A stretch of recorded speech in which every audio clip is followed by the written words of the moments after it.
Hello everyone and welcome to Helix Cloud Games. My name is Richie and this is CloudQuest, a cloud gaming show where we take a deep dive into one particular topic. This week we're talking about, is cloud gaming the solution to VR?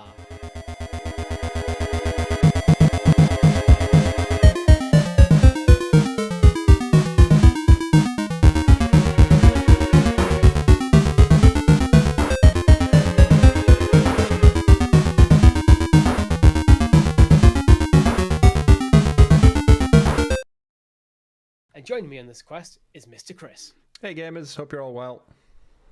But before we get into it, make sure if you haven't already, subscribe to the channel, hit that bell icon for the notifications and all our great shows go live, such as Talking the PS, where every single Tuesday we break down all the PlayStation gaming news in the clouds. Our XPass podcast, which launches every single Monday, where we talk about everything to do with Game Pass, Xbox, and everything over the green side of gaming. Both of these are available on podcast feeds, as is this show. Our first looks where, well, actually, as of recording tonight, Chris, Rob, and I are about to jump into Chivalry 2 for the first time. We are, yeah, checking out more and more of that Game Pass library, seeing what it's about. So, Chris, I think we're going to talk about this on Talking the PS. Yeah, that is right. I'm getting the mixed up here. We're going to talk about this on Talking the PS, so I don't want to go too in depth into this side of it here. But the PSVR 2 has finally got a release date. Again, go see Talking the PS for that because I don't actually have it in front of me. And we have a price. And I think the price is pertinent for this conversation. It starts from £529.99. Yes. And I guess that's where the conversation refers back to all of the singing and touting we've done for cloud gaming for the last 3 years with Google Stadia, the benefits of Amazon Luna, of course, and Xbox Cloud Gaming, and everything else that basically utilizes the power of the cloud and server infrastructures rather than physical hardware. And all of the kind of speculation around price is kind of came home to roost with the announcement of the PSVR 2 this week. But there are obviously other cloud gaming solutions out there which essentially could alleviate this cost gap that I think has caught a lot of people by surprise this week. My biggest issue with VR at the moment, well, there's two big issues I think we need to discuss with VR. First of all is the price of entry.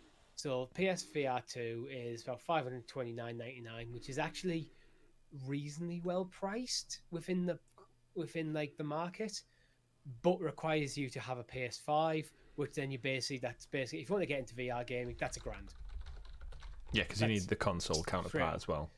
Yeah, that's one of the biggest issues. The other for me is the library. So let's look at the cost of things first.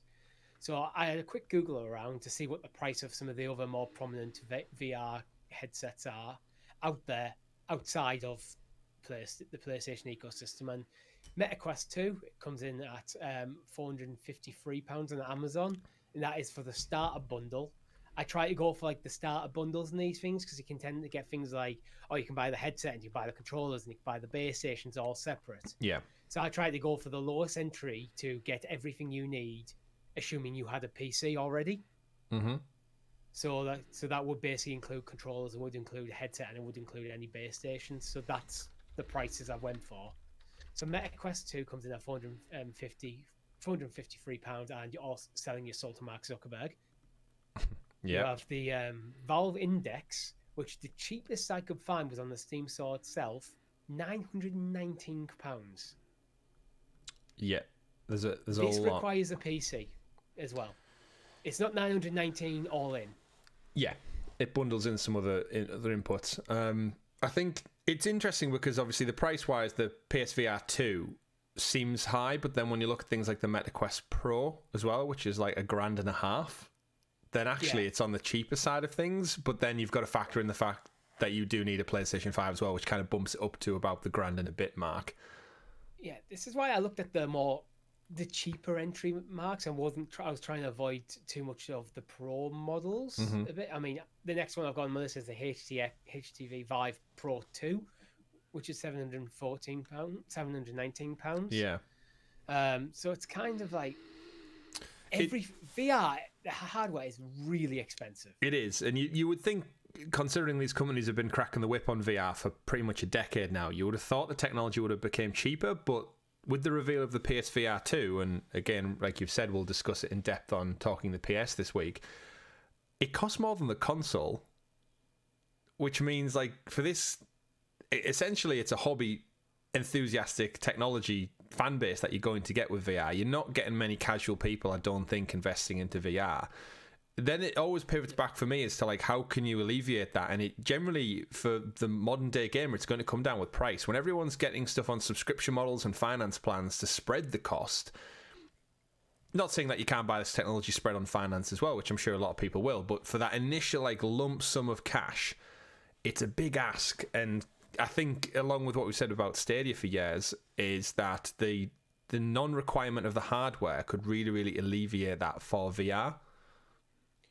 Yeah, I know this is what I want to get into, because the other side, my problems with VR, before we go into how cloud gaming we think could fix the problems, is the library.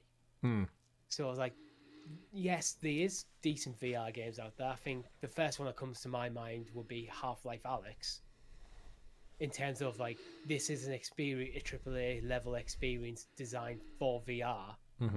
And you've got a few other big games out there. I know some of the Resident Evils you can get in VR. Skyrim is on VR because Skyrim's on everything. Not Stadia. But not Stadia. Nothing's on Stadia. Not come January, no. Yeah. But then you very quickly run out of stuff, to be honest. You get some awesome titles like Beat Saber. Very well revered, very well loved. It's actually a pack-in on pretty much nearly every VR headset, I think, as well. It's almost like the best starter game to get you into VR. Like, when you get home with your VR headset, you're like, right, what do I want to check out? Beat Saber has to be one of the first games you stick in and play.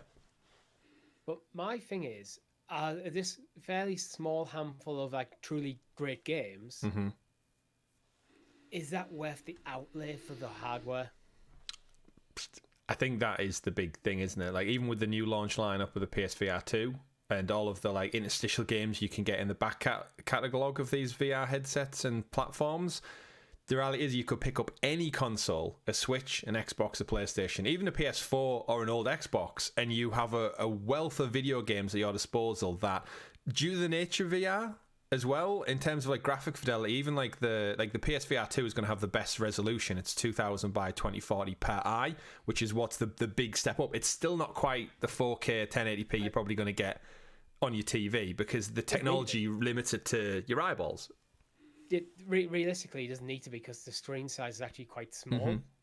I'm not sure if it is 100% the best. I would expect maybe, like, the Valve Index to maybe be a higher resolution. I don't know for certain.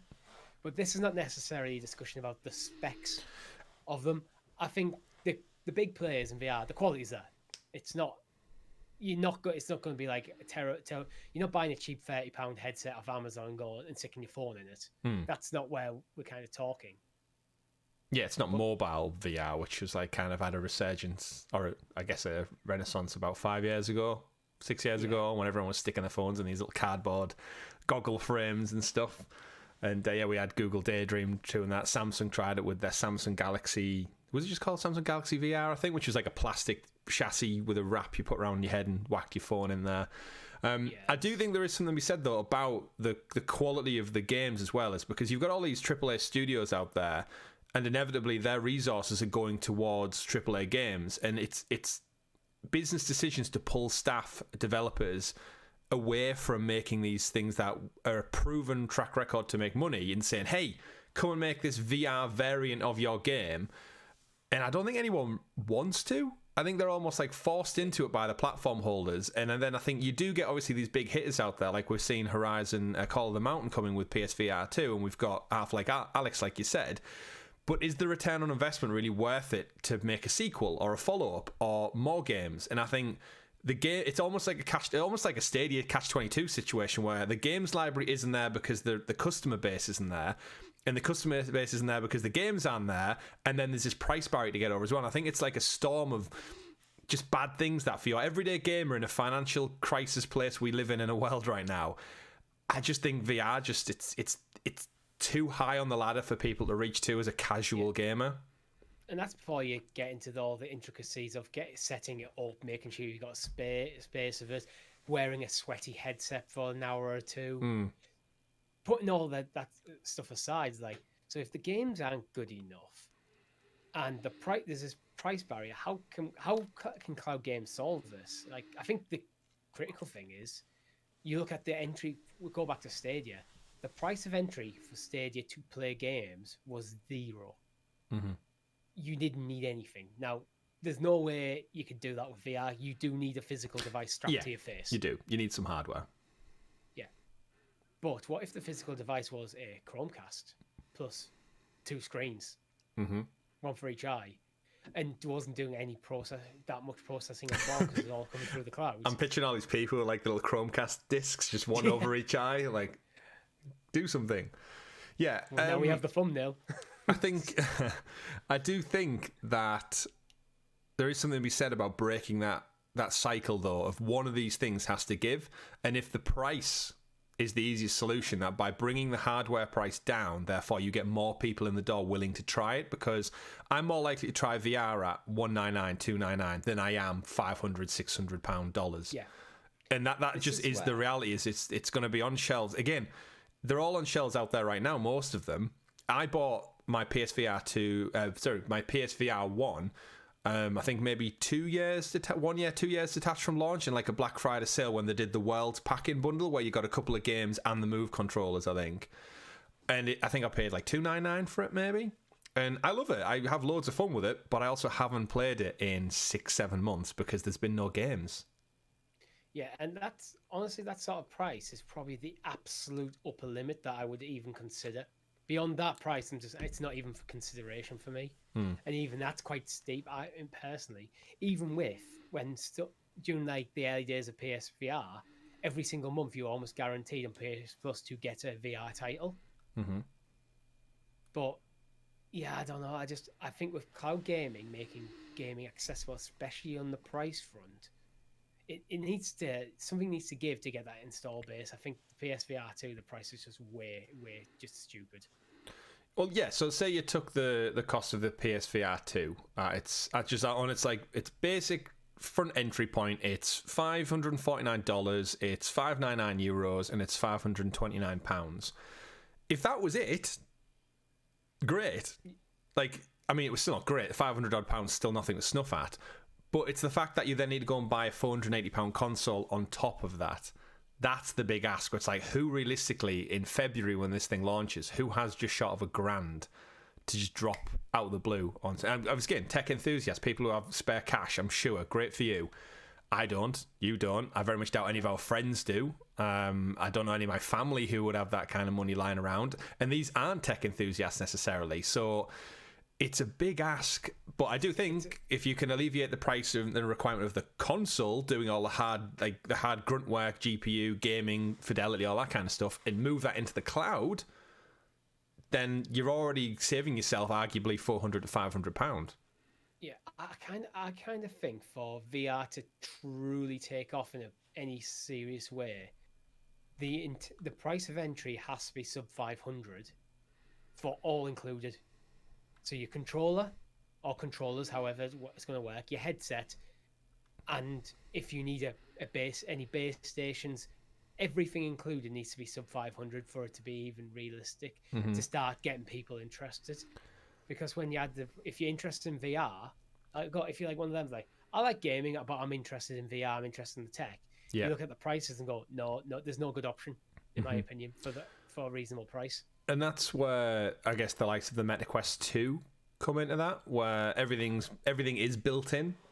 So even though it doesn't have the best fidelity, it doesn't have the best battery life because it's trying to do all these other things, you're running off its Qualcomm Snapdragon processor that's got in there that a lot of mobile phones use, it can run it and it's terrific. And it actually had a price increase itself back in August. I think it went up by about $100 or £100. And that possibly was because they knew the PlayStation VR was coming out at such a higher price point, they could raise theirs by $100 and still undercut the PSVR 2 by $120.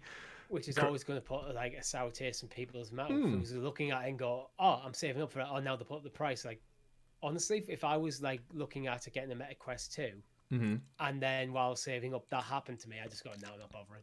Yeah, it's crazy. So, but it's all packed in, so you don't need the console. So then if you are shopping around, I guess you've got two markets of people who already have the console and they've then just got that surplus cash to invest in VR.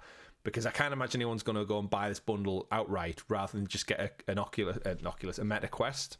It was called an Oculus Quest, right? I'm not going crazy. Yes. Until Meta Facebook rebranded. Facebook bought Oculus, then rebranded to Meta because Mark Zuckerberg's got this weird thing about the metaverse. Yeah, we're all going to live in these VR headsets. And yeah, to bring it back around to cloud gaming, you've got to kind of imagine that if cloud gaming powered the kind of behind the scenes element of it, at what point does that open up to people using the existing tech? So as much as we critique the older style VR where you stuck your phone in the little slots, if it was very rudimental, but what it did do is, if everyone remembers, your phone would overheat ridiculously because it was doing so much constant processing.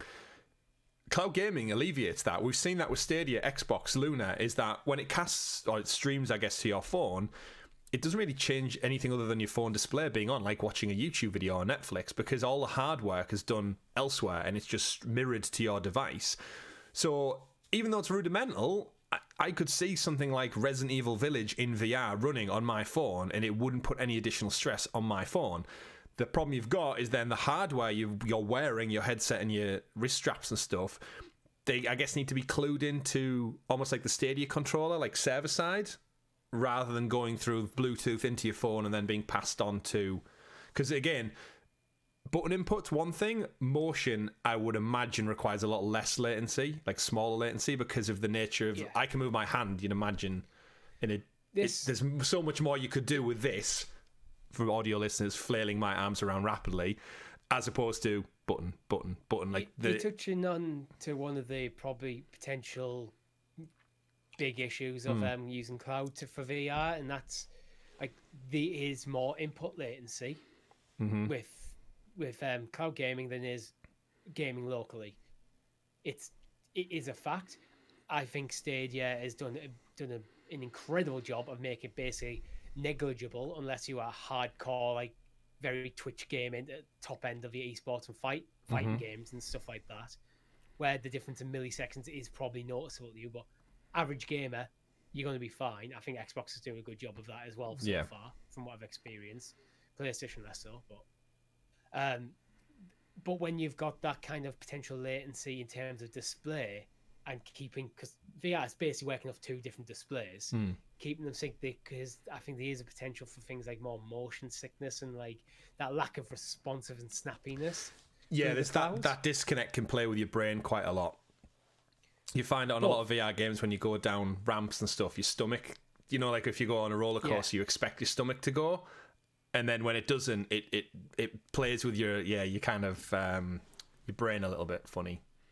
I mean, what we've seen with Stadia is like it is possible to get basically negligible levels of latency through the cloud. Absolutely. Yeah, so I think it is possible, and Google might be looking into this actually. Like, this could be immersive stream returns as a VR pack-in. Could you imagine? It's entirely possible. They said they're committed to gaming, and then I mean the PlayStorm PC launched this past week, and you would just sit back and laugh, wouldn't you, if like Google like from the ashes of Stadia came Google Daydream back again, but this time it was powered by immersive stream and it could play AAA game. Like you could play Cyberpunk in VR using the tech you've already got. I think that would just be this like doomed to follow the same path as Stadia. He's some awesome tech, probably potentially best in class or least of like tech or like technology outside of like have strapping your VR headset to your PC. Yeah. Like, as an all-inclusive system, this will probably be as good as the Meta Quest I'd expect with Google to bring it out. However, the library will be empty. Yeah, absolutely. It's like, why doesn't anyone like our product? Yeah. It does make me think, like, what companies out there would be willing to get into it, because, again, Google have now got a bad experience of cloud gaming, and also VR, because Daydream was also sent to the graveyard. Then you've got Microsoft, who've never really got that much into VR in terms of the Xbox gaming space. So far, they've just basically skipped all out on it. They obviously had the HoloLens stuff, and I think they do partner with HTC Vive to some degree. But it seems to me that they just aren't interested in this space. So I think it's a space Microsoft have looked at the quality of the games coming out and went, can we do better? And probably went, yes, but is it worth it? Does it make financial sense to do better? And they went no, where Sony have kind of decided to go all in. Yeah. But yeah. So then I guess this is kind of where PSVR 2 finds itself in in a situation that even though it's expensive, there's that few players in the market that they kind of can be expensive, right? Because if you want a decent a VR headset with a decent game catalog, Sony they've already announced like 12, 13 games coming next year for it, whereas the others get these little indie games, I guess. And what better than to get the people who made Horizon Zero Dawn onto it in terms of expectations? But I'm trying to think who else would realistically be out there. Like Apple don't seem like a company that would be that interested in launching VR. They need to sort out. I could see Apple actually going for it, to be honest, because at the moment there isn't like the steam of Apple. So like if Apple are interested in gaming, going into like a niche area of gaming and dominating that space feels more likely for me than Apple than going into like traditional console gaming or into like cloud gaming. Which is why it's precisely why I think Meta are going that way, where it's like, okay, Mark Zuckerberg he's got this idea about the metaverse, and everyone's going to sit there in the office at work all wearing headsets all day. Yeah, and no one has any legs. But that's why I think wants to get into it, because I think this is like, we've got Facebook gaming. Or did that get cancelled? Facebook are obviously interested in gaming. I think it was integrated into something else. But I think this is a way of that they can like get involved into gaming without like having to go up against the Microsoft and the Sonys of the world. Yeah, it's kind of taken the backdoor entry point, isn't it? Yeah. But yeah, again, it comes down for me. It comes down to the software. It's like, is the games there? Like, even if you're running it through the cloud, which would be the failure of Google's, like. Yeah, Google could go out and get every single like cloud gaming game out there that isn't like a Sony exclusive. Yeah. But is that enough to warrant making a thing? Because they'd have to make a thing. Yeah. And like marketing it and selling it. Would you get enough install base? Well, this is again back to the people making the games. Like, are there enough studios out there interested in working on a VR game?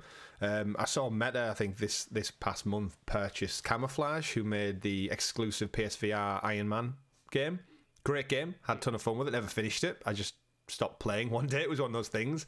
And then they got purchased by Meta to make, obviously, MetaQuest specific exclusive titles.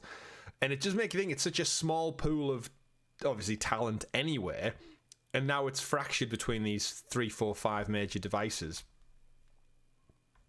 Is it really there long term to? Because I always feel like, especially with the PSVR one, that it's going to go the way of like the Vita did, where you're going to get your AAA exclusives, such as your Uncharted Golden Abyss for the Vita. Then you've going to have your Horizon Call of the Mountain for VR 2. But then what? But then they're going to slowly dry up because they're not going to see the return that they probably hoped for. Yeah. I think. We'll probably talk about him talking the PS, but my expectation with the PSVR 2 is, one, you don't get your previous library from you don't. Yeah, games I'm sure they'll port some games, but some devs have been talking about moving them forward. So there is potential there for that library to be come across. But as it stands, don't expect anything. So then you're going to have this initial surge of like titles, like Sony exclusive VR titles. But if they don't shift enough headsets, at what point are you looking at teams like Guerrilla and going, it doesn't make financial sense for you to work on a Call of the Mountain 2? Yeah. When you should be working on Horizon 3? Mm-hmm. And again, resources get spread out, costs go up, the user base starts to dwindle. Like, they're going to see the metrics of how many people are playing VR. And again, as someone who owns a VR headset, across the course of the last year, I must have spent in my entire gaming life, like my hours spent gaming this past year, less than 5% in VR. And if I'm someone who owns it, like, you know what I mean? I just don't think there's that drive as there is for mainstream gaming. And at the end of the day, I'd still rather sit on a comfortable couch with my peripheral vision intact and play a AAA game on my big screen TV. The more we talk, the more convinced I am that VR is It's niche. It's only ever going to be this niche side thing in gaming. It's potential that might change, but there's elements of VR gaming that are just not comfortable, to be honest, or just tedious. And I don't really hear people ever screaming out for VR. Yes, people enjoy VR. I think it's always going to be a good experience to a certain degree. But unless they can get that price of entry down where it can be this mass market like side gimmick that like people jump into here and there when there's a game they want to play, but are quite happy to have a headset sitting there collecting dust for 6 months until the next game they're interested in comes out. And I don't think 529 is that price. 529 for me is I'm playing this routinely. Plus the console. Yeah. So yeah. I'd say about 299, give or take, max. Like for everything included, which is just such a big ask as games push the kind of technological boundaries.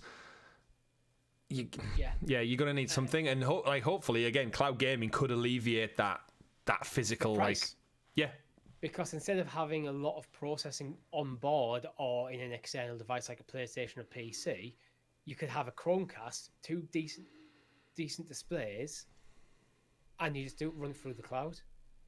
Obviously there's challenges.